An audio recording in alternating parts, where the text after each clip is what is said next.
Do you want to know the single most critical structure of the human body when it comes to your health and wellness? In this video, we'll explain it all.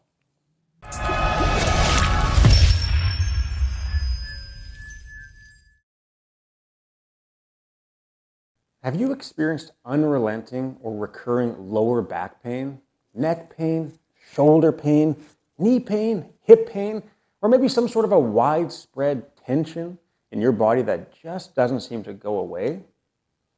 Now, perhaps you've already had various treatments, but still don't seem to be getting the results you want. Well, that is exactly where MyoLab thrives.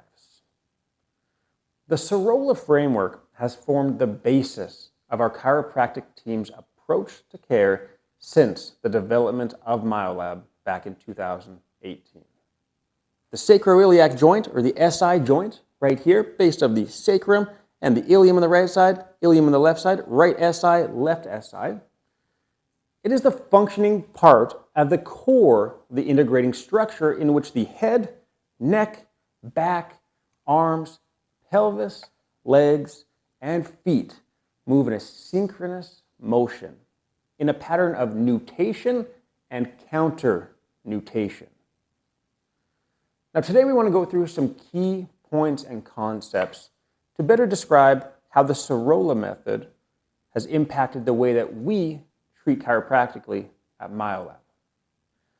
Now, first point are the facets that curl around the sacrum. Okay, why is that important? Well, Sacroiliac research has provided a far better understanding of the anatomical function of the SI joints compared to what we previously thought. Now, the superior portions of the sacrum are oriented posterolaterally, and inferior portions face anterolaterally. So the top faces backwards and out, and the bottom faces forwards and out. Now, this differing orientation from the top and the bottom, it indicates that we're going to get a rotational movement pattern. Now, that's important because it is going to suggest more of a twisting motion along an oblique axis. So that's where this large ilium bone can actually tilt backwards and forwards. Previously, it was thought not too long ago that the SI joint was either a relatively immobile or completely immobile joint, but now this research has shown that there is a nice rotational movement. Okay? This also simply underscores the complexity of sacral movement, as well as its implications for biomechanics and functional mobility. Now, another point we want to talk about is that the sacrum, well, it effectively functions like a cone. All right, so we're going to explain what a right side posterior inferior pelvis would look like, a right PI. Okay, that's if you might have a lot of issues on the right side. Maybe your right leg isn't firing as well as your left leg. So as the right side of your sacral base goes into nutation, the sacrum is going to actually move anteriorly. It's going to shift forwards and inferiorly on the right as it rotates on the left side on an oblique axis. But the sacral apex is then going to move to the left. Okay, the high point of the sacrum will then be on the left side. With that, this right ilium is going to move posteriorly, while the right ischium moves anteriorly. At the same time, the left side sacral base is going to go into counter-nutation. The sacrum is going to move posteriorly and superiorly on the left as it rotates to the left on an oblique axis. Again, all those oblique movements. This means the sacral apex will then move to the left side. All right, while this is all happening on that right side from the ilium and the sacrum, you're also going to see the left ilium moves anteriorly. Okay? Your left side is going to tilt forward, while the left ischium moves posteriorly. Okay, so right side tilts backwards, left side goes forward, and the sacrum comes along as the ride. Okay? Now, another thing we want to talk about is the kinetic and contiguous shock absorption of the SI joint. So when a single joint is compromised, it's going to trigger a chain reaction where other joints in the kinetic sequence are going to step in to assist in absorbing this force. Okay?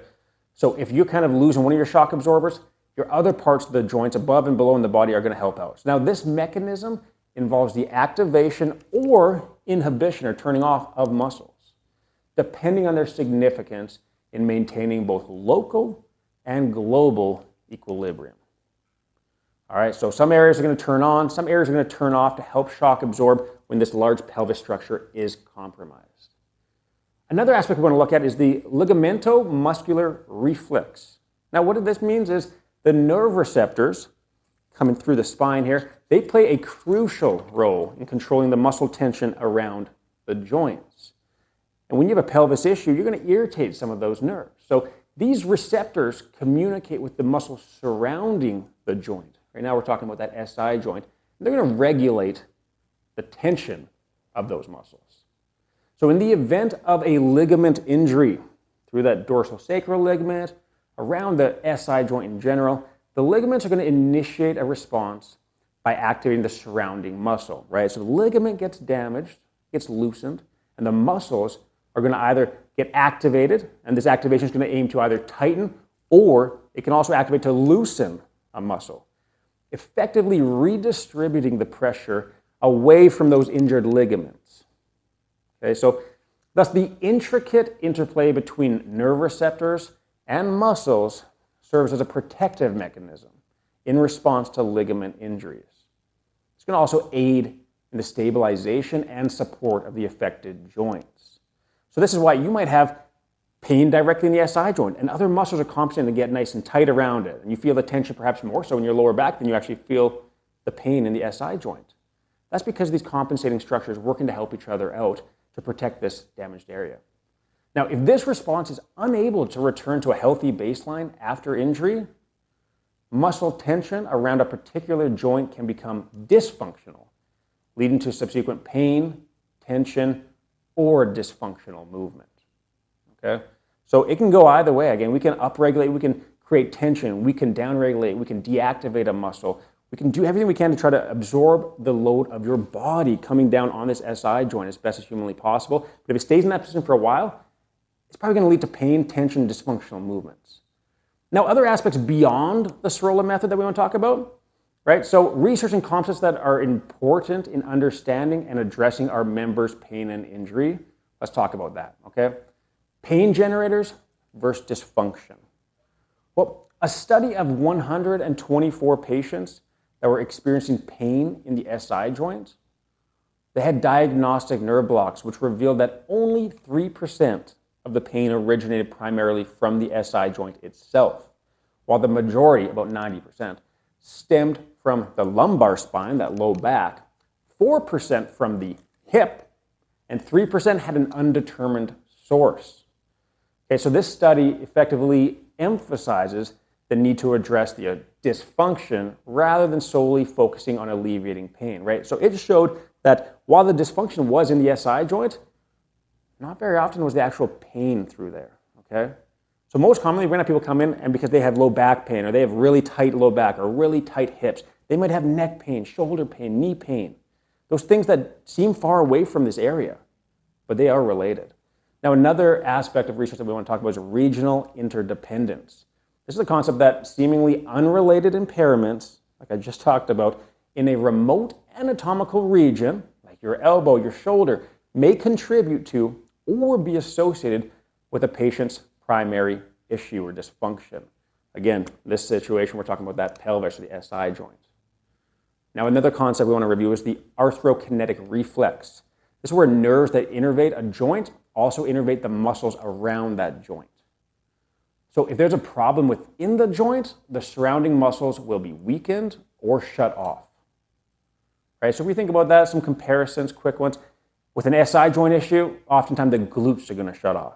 With a lumbar spine, low back issue, oftentimes it's the multifidus. In cervical spine, we got the deep neck flexors. In the knee, we got the vastus medialis obliquus, or that inner quad muscle. Right? This goes all throughout the entirety of the body. Now, as we navigate the continual changes within our professions, it's imperative that we embrace change and remain adaptable in our approach to care. And we should always continue to blend multiple approaches to create a unified framework that enhances the healthcare experience for members just like you.